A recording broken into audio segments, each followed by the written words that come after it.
Hear, O Israel, the Lord our God, the Lord is one. Love the Lord your God with all your heart, and all your soul, and with all your strength. These commandments I give you today are to be on your hearts. Impress them on your children's. Talk about them when you sit at home, and when you walk along the road, when you lie down, and when you get up. Tie them as symbols on your hands, and bind them on your foreheads. Write them on your doorframes, your houses, and on your gates. And the word of the Lord. Thanks be to God. Well, together we have all just recited the Shema. This is a prayer that has been recited or sung for thousands and thousands of years. And the title, like Carla told us earlier, it really just comes from the first word of the prayer. That means hear or listen, Shema. But throughout the book of Deuteronomy, and she really preached the first paragraph of my sermon, guys, Moses uses this 33 different times. And it's really more of an idiom. And it's in the imperative. It has a thrust and a command to it. And so when Moses says Shema, when he says hear or listen, what he is implying is a thrust, a powerful command to listen and obey. It's not just hearing for hearing's sake. It's hearing with an intent to obey. It's listening and paying attention to know what it is we're supposed to do next. And so 33 times Moses says, pay attention. Listen up. Focus. You need to hear this. And this makes a ton of sense when you understand what the book of Deuteronomy is all about. Because it is Moses' last sermon to this group of Israelites as they prepare to enter the promised land finally. After 40 years, the Israelites have been wandering for 4 decades. I mean, think about that. Think about how long 40 years is in your own life. For 40 years, these people have been wandering in the wilderness, preparing to finally enter the promised land. And so right on the edge of the promised land, Moses says to this group of people, pay attention. And the reason this is so incredibly important is you might not know that the first generation of Israelites that were actually freed from Egypt, that were taken out in the rush and ran from Pharaoh, that whole generation of people has died in the wilderness other than Joshua and Caleb. And so Moses is addressing kind of the second generation. Moses is talking to the children and the grandchildren of that first generation that were freed. And so some of these folks, maybe they were born in the wilderness. Maybe they came from Egypt as young children. But this is a young generation. And Moses is making sure that they are paying attention, that they know what it means to be the people of God as they prepare to enter this new land. And so he goes through their story. He goes through the story of the people of God, and he's retelling it to them. He wants them to know who they are. He wants them to remember who their God is before they go, before they enter this new place, because they have only been following God in one particular context, namely wilderness wandering, right? And so maybe this younger generation, maybe they've heard stories about other tribes and other people. They've heard tales about the temptations and pressures of other religions and other beliefs and other cultural practices. But they don't really know what that means. And so they're about to enter a new land with new people, different beliefs, and all of this. And Moses is saying, you're gonna need to pay attention. You need to know what this is gonna feel like. It's all about to change. You're heading somewhere new. And so listen up. I need you to develop some rhythms that are going to help you stay true to your God, that are going to help you stay true to what it means to love God with your whole heart, with your whole soul, and with your whole strength. It made me think about, have you guys ever been somewhere, traveled somewhere maybe, where you were in a totally new place, and you had very little knowledge of the culture, of the food, of the beliefs, of the language? It can be really, really disorienting to go somewhere entirely different than what you're used to. It can. I've taken lots and lots of people, several places all over the world, but back and forth to Kenya again and again.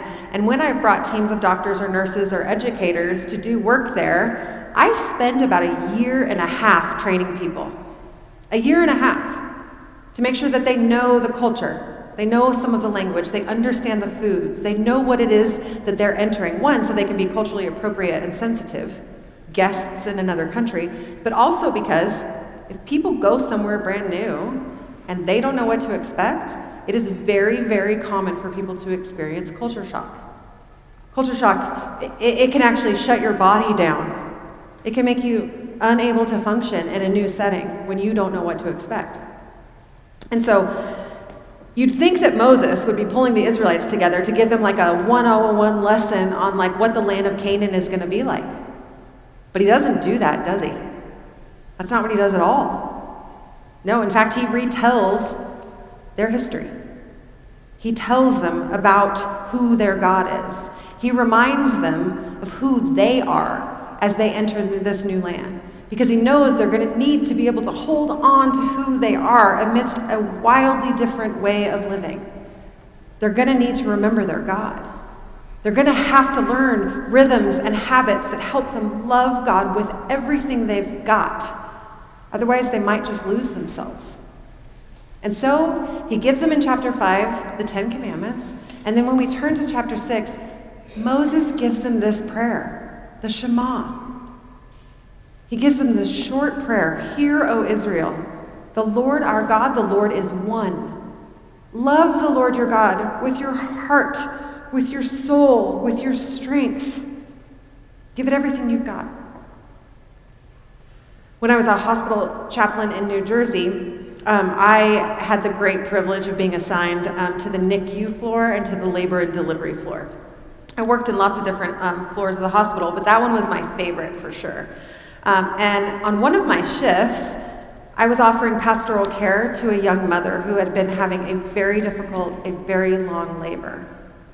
And so finally, as her child was being born, her husband began to recite the Shema over and over again as their child was entering the world. Shema Yisrael, Adonai Eloheinu, Adonai Echad, over and over again. He said he wanted the words of the Shema to be the very first words his child would hear. And I found that just incredibly moving, very powerful. And so I was sitting with my friend, the rabbi, and another chaplain at the hospital, and I was asking him about this experience because I found it just so incredibly powerful. And he said, this is very common, actually. In a Jewish family, they want these to be the very first words a child will hear in the world. And in the same way at death, they want these words to be the last on their lips. And if they can't speak for some reason, they want them to be recited over them as they take their final breath. Faithful Jews take this quite seriously, and it's because the Shema is the most well-known passage of Scripture. It is, and it's the most frequently repeated prayer of their faith. You probably noticed, though, when you just recited it all together, that it's pretty simple. It's just a few lines. And there's really kind of three things that it encapsulates here. And the first one is a call to recognize who God is. Who is this God? Hear, O Israel, the Lord our God, the Lord is one. And the second thing is this call to love God with everything you are. Love the Lord your God with all your heart, with all your soul, with all your strength. And we could pick apart those words. What does it mean to love God with your heart and your soul and your strength? We could. But really the whole point is to love God with everything. Everything. All you are. All you have. Everything. It's complete devotion. And then the third thing is this like really practical list of ways to integrate this love for God into your just like everyday, ordinary life. And so we're going to spend the next couple weeks talking about the power of this prayer. But many people, you may know, take this third part of the text very, very literally.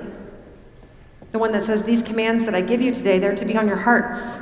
Impress them on your children. Talk about them when you sit at home and when you walk along the road, when you lie down, when you get up. Tie them as symbols on your hands and bind them on your foreheads. Write them on the doorframes of your houses and your gates. And the advice is just really clear. It's in order to love God with your whole self, you're to talk about these things at like different times throughout the day. To wake up with them, to go to bed with them. To display the sacred in your environment. To wrap your life around this confession. to bring your full being, your body, your mind, your heart into a state of alignment with God. And so for quite literally thousands of years, the Shema has been spoken or sung by faithful Jews every single morning when they wake up and every single night as they fall asleep. The Shema begins every prayer and worship service in a Jewish synagogue. It is one of the first prayers recited when someone converts to Judaism. It is the first prayer children are taught to memorize. And even more, in every single Jewish family, and even in businesses, they display something called a mezuzah. They bolt it to the side of their door frame, just as the text tells them to. And inside this little box, and there's many different kinds, they're all kind of decorative like this, inside is a little scroll with the Shema written on it, on their place of business, on their home. And every time they enter and exit, they'll reach out and touch it as a way of orienting their life around this prayer, around love for God and love for one another. And Jewish worshipers, when they go to prayer, they wear something called a tefillin. It's literally a tiny little leather box with leather straps, and they bind it around their arms and hands and around their forehead. Someone from the first service said, "I thought that was a headlamp." No. Inside this leather box is the Shema. They take it quite literally. And so this is not just an important prayer, it is the heartbeat of Judaism. It is the creed they live by. It is woven into the fabric of their everyday, ordinary lives. It means a great deal to people. Which immediately sort of makes me wonder, I can't help but wonder, what is the creed we live by? Think about that. Do you have one? Could you say it? And even more, to whom or what are we listening to in our lives? Who has the authority to say to us, listen up, pay attention, hear this? How does this kind of like way of orienting our life around love for God, do we have rhythms and practices that bring this out in our families, in our daily rhythms? Is there something we orient our lives around to center what it is we believe? Because I gotta say, most of the people I know, the first thing they do when they wake up in the morning, it's not pray, it's check their phone, right? And falling in bed at night, it's like falling asleep to binging your favorite show. And by the way, I'm guilty of both those things on plenty of occasions, so no shame. But my point is I don't think this is something that necessarily comes naturally to most of us. It's not something we do. And I know a lot of people now that have sort of like embraced like a sort of a personal mission statement. I have a lot of friends that have told me that they've done this, or maybe like a motto that they live by. But here's the thing, when I've heard them, most of the time when you boil them down, they end up being like sort of pithy reminders to work hard, or to like achieve your dreams, or manifest your best self, or set lofty financial or career goals. Sort of like my best life now kind of things. And I'm not suggesting that there's like something wrong with setting goals. I'm not. It can be very, very helpful to figure out how to guide our priorities in life.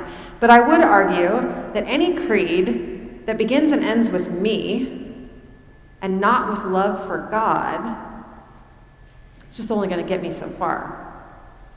It's just only going to get you so far to have a personal mission statement. And that's because you're made for more. We are made for more. We are created to be connected to God, to be connected to the divine. We are created to bear the image of God in this world. We're created to love and serve the Lord, to worship. And the gift of this actually is when we do that, when we center our love for God in our lives, our personal goals, our lives, they actually have a way of like finding even a better path than we could have imagined. Things just end up working themselves out when we center God, which is why so many people love Proverbs 3, 5, and 6 that declares this: trust in the Lord with all your heart. Lean not on your own understanding. In all your ways acknowledge God, and God will make your path straight. So the Shema, when it's centered in our lives, when it's woven into the daily rhythms of what we do, when it's used to remind us, love God with our whole heart, our whole soul, our whole strength, it has the power to kind of like hold us fast. It has the power to root us deep.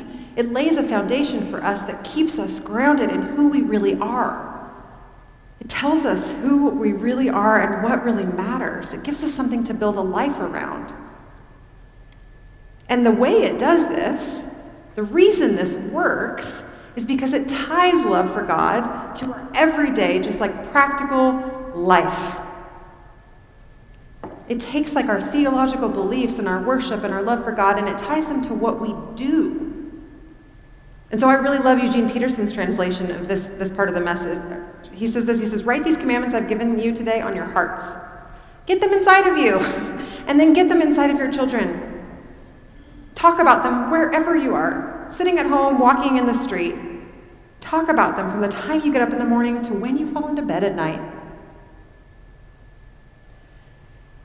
And I think this is so important because, like, here's the thing. You've heard me say this, and I'm going to keep saying it, by the way. If our faith and our spirituality, if our beliefs about God, if they don't work themselves out into our actual everyday, ordinary lives, then I have to ask, like, what is the point? I mean, why do you come here? What's the point? If my love for God doesn't transform my own pain, my own trauma, my own sin into life and fullness, if it doesn't like work itself out in how I spend my money and how I speak to my children and how I love my spouse and how I treat my coworkers and what I am like online, if it doesn't impact the way I actually live, then what are we doing? What are we doing? I don't know if it matters much that we come here. It's got to work itself out in our actual everyday lives. And that is what the Shema tells us.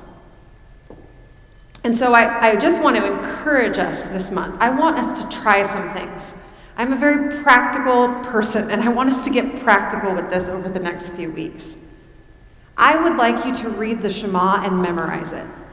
I would like you to do whatever you need to do to get this prayer inside your body and bones. If you need to set it as like a screensaver on your laptop, awesome. If it needs to be like a reminder on your phone, you need to set an alarm to pray it, do it. It's in your bulletin, cut it out, slap it on the fridge, stick it on your bedroom mirror, your bathroom, wherever, I don't care. But I want us to learn this. I want it to get in you. And then I want you to try some things this month.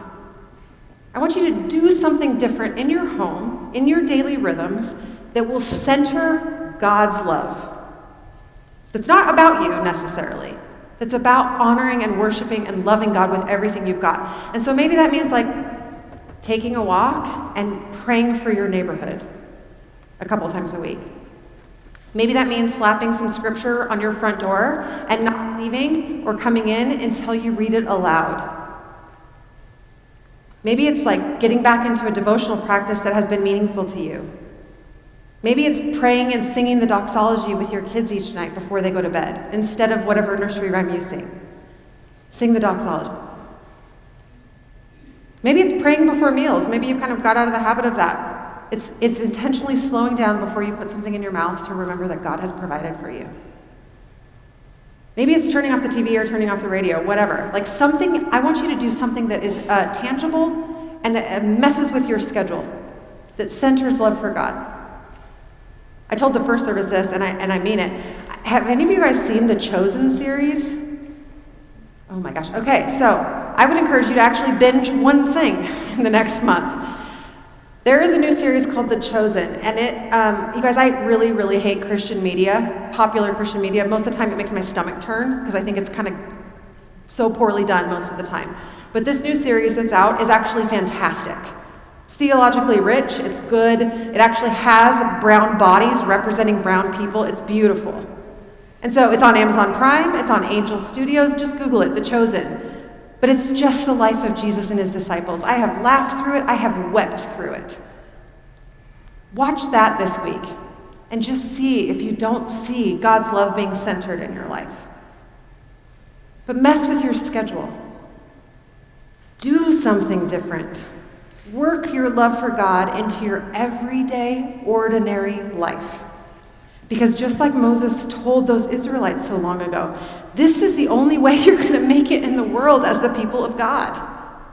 This is how we survive. This is how we hold on to who we really are.